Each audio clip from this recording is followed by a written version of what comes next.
Problem 2D in worksheet 3, it's required to reduce it, and reduce it means that we need to have it in that format. We need to have 1 because this matrix is 4 by 4, so we need to have 1 and eliminate the 3 elements below, and then moving to the second column we will have 0 and then 1 and zeros, and the third column we will have 1 in its main diagonal element, zeros and 1.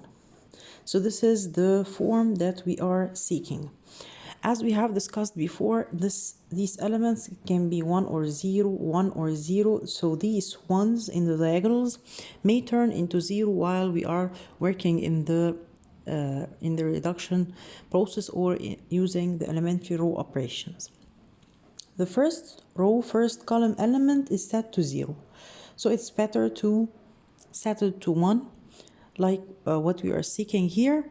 Let's exchange it with any of the rows 3 or 4.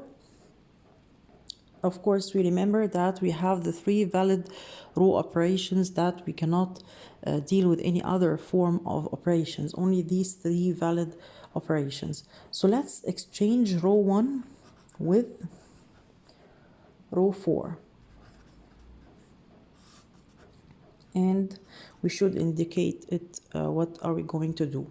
Now row 4, which is 1, 3, 0, 5, is substituting row 1, and row 1 is substituting row 4. The other rows will be repeated without change.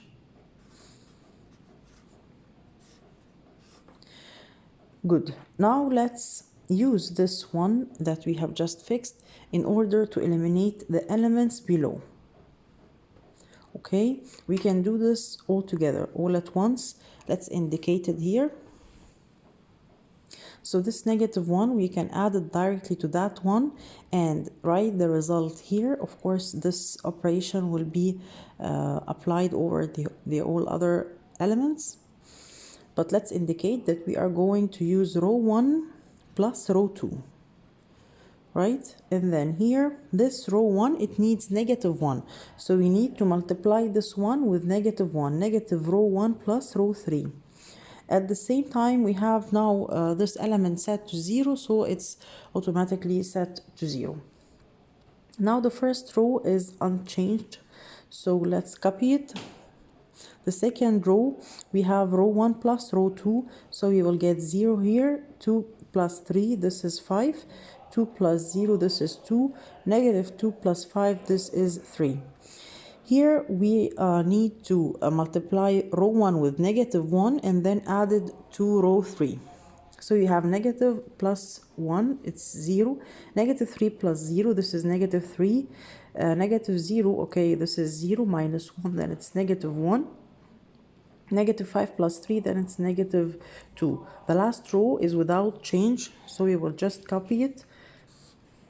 Now this is the matrix that we have reached. What happened? The first column is totally ready. The first element in the first column is set to 1 and the below elements are eliminated. Now let's move with the ladder. You can read the description in the textbooks and in our lecture notes, which we can follow it directly with this ladder. So the second element that we need to adjust now is that 5. It's the second element in the main diagonal elements. This 5 we need to set it to what? To 1. If while eliminating that element, this 5 turned to 0, then we will ignore this column. But now this 5 or that element in the second main diagonal elements is not 0. So we will consider its column. And we will turn this 5 into 1. Now let's indicate the operation. Row 2 will be divided by 5. We can just simply indicate it like that in an arrow. And then row 1 will be copied as it is. Right? Row 2 is divided by 5, so it's 0, 1, 2 by 5, and 3 by 5. Row 3 is as it is. Row 4 is as it is. Now we have said that column 1 is already adjusted, going with the ladder to row 2. Now this element is adjusted, but we need to use this one in order to eliminate the elements below. How can we do this? Let's of course multiply this one with the additive inverse of that -3. What's the additive inverse of -3? What's the number if while adding it to -3 gives 0? It's 3. So we will directly multiply 3 times row 2, right? And then add to row 3.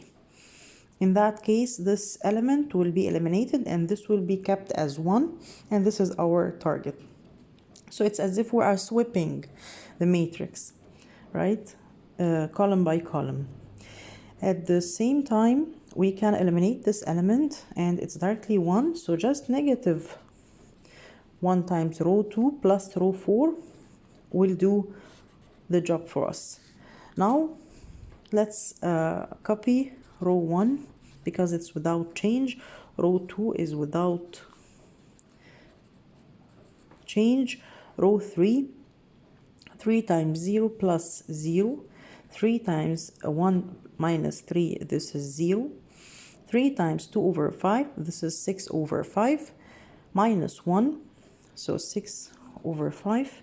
Minus 5 over 5, this is 1 over 5. And then 3 over 5 times 3, which is 9 over 5, minus 2. And 2 we can multiply here by 5, and this is 10. So it's -1 over 5, right? Okay, negative row 2 plus row 4, we can read it as row 4 minus row 2, right? This would be better. Row 4 minus row 2, this is 0.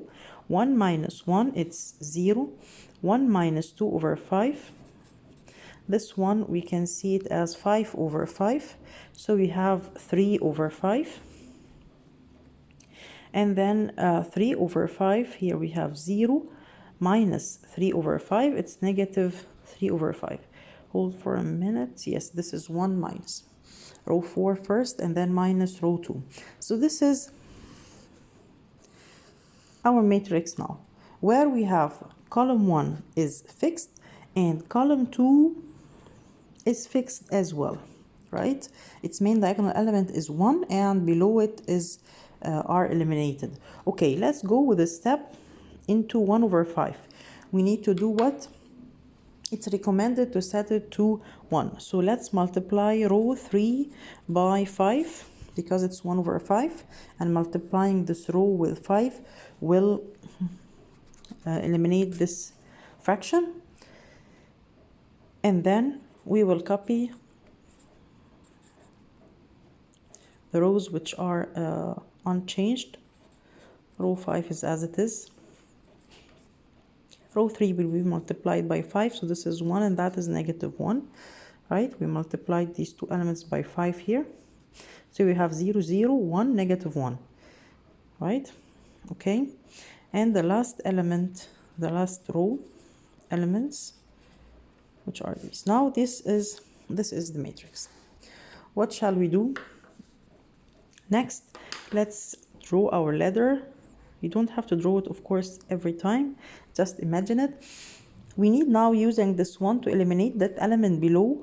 Okay, to eliminate an element, we need to add it to its additive inverse, to add it to its negative number. So let's multiply row 3 with the -3 over 5 and then add it to row 4. Okay, and then we will have the first row without change, the second row without change, the third row as well without change, the fourth row, multiply row 3 by -3 over 5 and then add. This will keep all the operations that we have already adjusted. Here we still have 0, and here we will have now 0 because this is turned to be -3 over 5 plus 3 over 5, and then this is times -3 over 5, so it's positive, and adding to it, it will be 0. This is the final matrix. Now what happened? Let's conclude some points. The first element is a pivot, right? Because its column, main diagonal element, is 1 in the echelon form. Here, the second main diagonal element is 1, the third as well, while the fourth turned out to be 0. Now, if you are willing to get, this is the echelon form.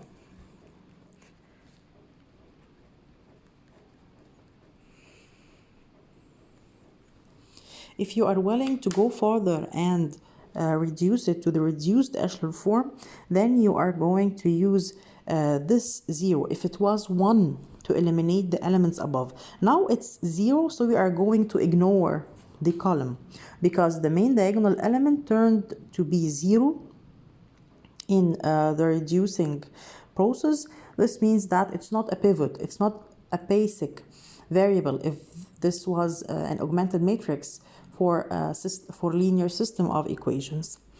But we will start from that column and use this one to eliminate the elements below. So multiply this one by what?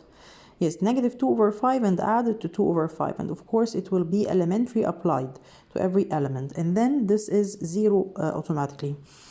Turn then to that one and use it to eliminate this 3. So we will multiply here by negative 3 and then add it to row 1. And this sequence that I have just explained is maintaining all the steps that we have done before.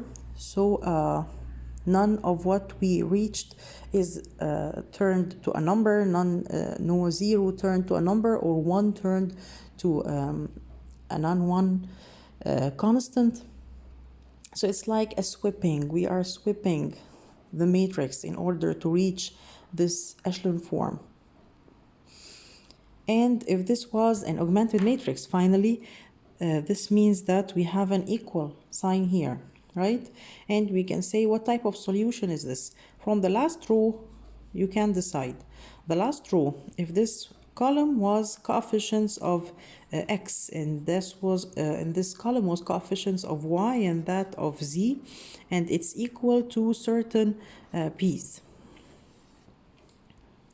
Then here 0 times x plus 0 times y plus 0 times z, which is 0, equal, jump to the other side of the equation, 0. 0 is equal to 0. This is a true statement, logically true, so we can accept it and go further